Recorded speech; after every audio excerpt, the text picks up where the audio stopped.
Bab 8. Mata kedua sang singa.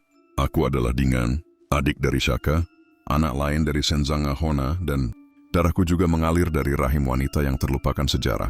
Sejak kecil aku melihat Shaka bukan hanya sebagai kakak, tapi sebagai matahari yang menyilaukan. Di sisinya, tak ada bayangan yang bisa tumbuh. Kami hidup dalam bayang-bayangnya, aku dan Melangana. Ia membentuk kami dalam panas tempaan perang, memberi kami kekuasaan yang setengah, sambil menaruh kecurigaan sepenuh hati.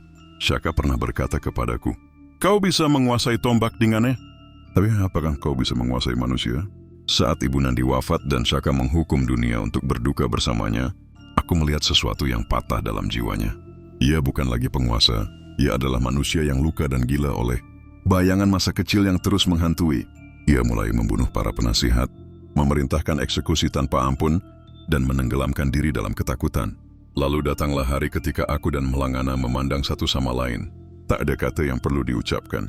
Kami tahu, satu singa harus mati agar dunia bisa bernafas kembali. Bab 9. Dukuza, hari tanpa matahari. Langit mendung, tanah basah oleh embun dan darah dari perang-perang sebelumnya. Kami memanggilnya Shaka. Ia datang tanpa takut, seperti biasa. Itu yang membuatnya berbeda dari manusia lain.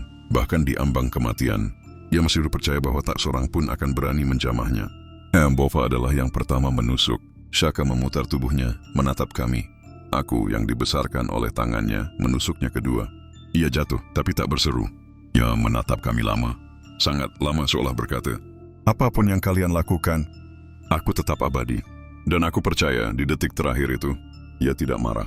Ia tahu hari itu akan datang. Tubuhnya kami sembunyikan, seperti rahasia yang terlalu besar untuk dikuburkan. Ia menjadi mitos sejak detik ia berhenti bernapas. Bab 10. Tahta yang dingin. Aku Dinganeh menjadi raja. Tapi tahta itu terasa dingin. Tidak ada sorak kemenangan, hanya sunyi yang menebal setiap malam. Rakyat patuh, tapi tidak mencintai seperti mereka mencintai Shaka. Para prajurit tunduk, tapi mata mereka mencari sosok lain dalam gelap. Aku mencoba melanjutkan warisannya, menjaga impi, mempertahankan wilayah, menaklukkan musuh baru seperti bangsa Fort Tracker dari utara. Tapi dunia sudah berubah. Kolonialisme mulai merayap seperti api diam-diam. Dan jauh di dalam diriku, aku sadar, apapun yang kulakukan, aku hanya bayangan dari petir yang pernah menyambar bumi ini. Bab 11. Warisan dan debu.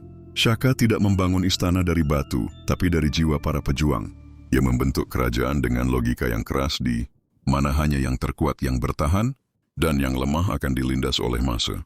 Warisannya, reformasi militer total, impi Ikhloa, dan taktik tanding dekat.